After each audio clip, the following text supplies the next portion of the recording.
Con el alba me levanto porque debo cuidar la viña, delicada como una niña, es mi viña de Chapana.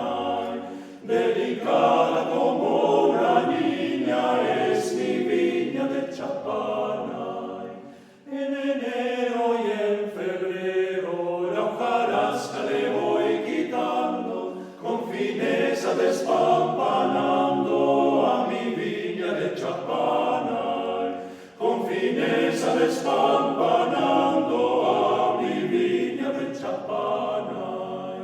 Con el alba me levanto y no ceso de trabajar. Todo el año la estoy queriendo a mi viña de Chapana. Todo el año la estoy queriendo a mi viña de Chapana. Desde marzo lindamente la cosecha ya conseguimos y me alegro con los racimos de mi viña de Chapana. Y me alegro con los racimos de mi viña de Chapana. Riego en mayo, podo en junio y en noviembre ya floreciendo. Qué bonita se está poniendo mi viñita de Chapana.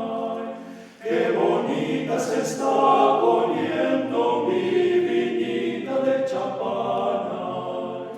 Con el alba me levanto y no ceso de trabajar.